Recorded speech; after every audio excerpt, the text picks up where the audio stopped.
Despite never enjoying the breakout success of some of their peers over the past 20 years, Obsidian Entertainment has become a highly respected name within the role-playing community, having earned a reputation for their mature narratives that often put a heavy emphasis on player choice.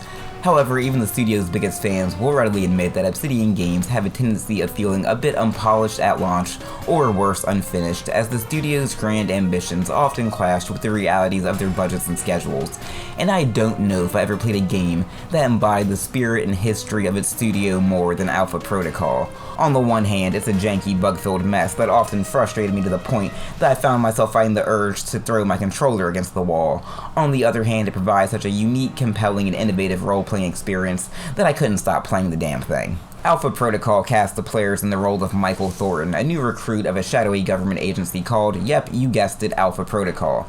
During his first mission to recover stolen missiles and take out a terrorist leader in Saudi Arabia, Thornton is set up by the US weapons manufacturer Halbech, who had secretly been supplying the terrorist with weapons, double-crossed by a member of his team, and left for dead. Thornton is then forced to go rogue to attempt to uncover the truth so he can clear his name. So right from the jump, Alpha Protocol immediately stands out from the competition. Even more than a decade after its release, it still has a monopoly on the spy RPG subgenre. The closest comparison I can think of would be Deus Ex, and while there are definitely some areas of overlap, the dystopian cyberpunk setting and focus on secret societies such as the Illuminati gives those games a very different vibe from the classic secret agent stories that Obsidian is clearly emulating here. Now, I already know some people will be disappointed to learn that Michael is not anything close to being a blank slate for the player to mold exactly as they see fit.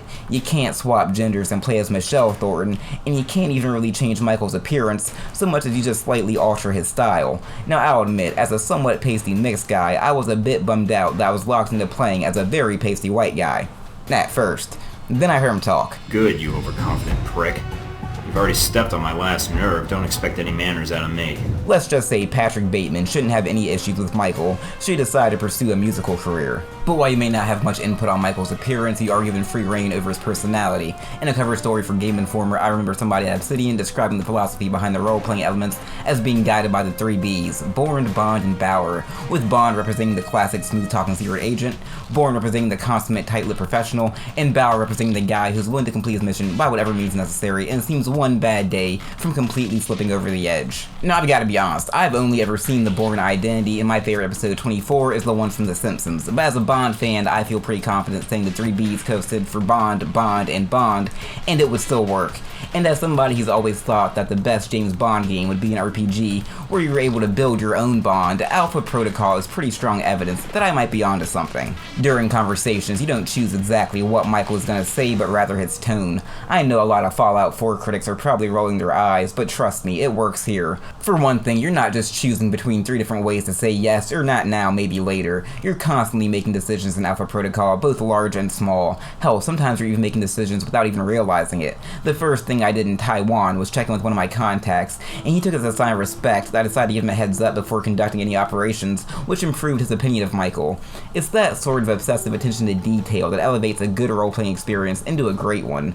The impact of your decisions aren't always immediately apparent either. And while I know it was probably extremely divisive, I absolutely love that you're on the clock when choosing your responses during conversation.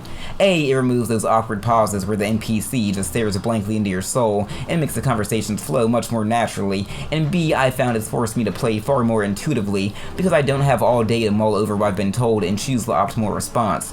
You just gotta go with your gut and hope for the best, and this leads to Alpha Protocol having some really tense moments. And to its credit, Alpha Protocol is one of the rare RPGs I've played that actually does a decent job when it comes to your romantic options. In most RPGs, romance is simply a war of attrition. You complete enough dialogue trees and progress far enough into the story, maybe complete a side quest, and then you're given the option to bang.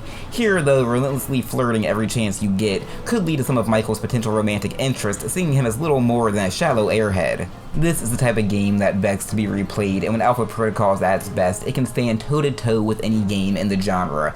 It's just a shame that the mediocre gameplay is likely to drive a good number of players off before they can really dig into it. The gameplay of Alpha Protocol is comprised of a grab bag of undercooked mechanics. Using guns is really unsatisfying as it uses that old Deus Ex method where you have to take the time to line up critical shots to be able to reliably hit anything further than 5 feet from you. The cover system also just feels off, and there were multiple times I had to hit the button 2 or 3 times before Michael would finally snap into place. In melee combat, it's completely mindless. There's no block or dodge mechanics, you just mash the attack button until everybody's out cold. And stealth is frustratingly inconsistent. Sometimes you can pop out of cover to line up a shot when it seems like the enemy is staring right at you no problem, and other times you'll seemingly get spotted through a wall. Thankfully, getting some levels under your belt does help to offset a lot of these problems, although in at least one case, it wasn't in the way the developers intended. See, my special ability that was supposed to mark enemies for me for a limited amount of time simply would not work and was completely useless until I was able to upgrade it to the point where it became passive. I have no idea why this happened. Every other ability that I unlocked during the same period would work just fine, but the fact that my stealth-based build was missing the default stealth ability meant that the game's opening hours were even more painful than they needed to be.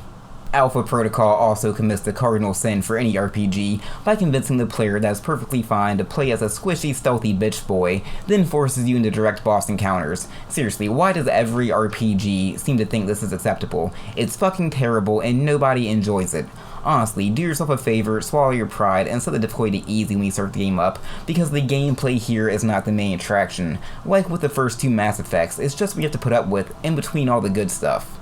And there's a lot of good stuff here to be experienced. While the obvious comparison would be something like Vampire the Masquerade Bloodlines, playing through Alpha Protocol personally reminds me a lot of playing through Hitman 2 Silent Assassin as a kid. Yeah, there's a lot of jank, and yeah, it frequently pisses me off, but sometimes you fall for a game because you just love the concept and it scratches an itch that no other game can. And for me at least, Alpha Protocol is one of those games. Obsidian might not ever get to make the sequel that they hoped due to Sega's ownership of the IP, but now that the studio is being bankrolled by Daddy Microsoft, I would love to see them return with a spiritual successor. Gaming could definitely use another tactical espionage RPG. I give Alpha Protocol 9.5 psychopathic CIA contacts out of 12.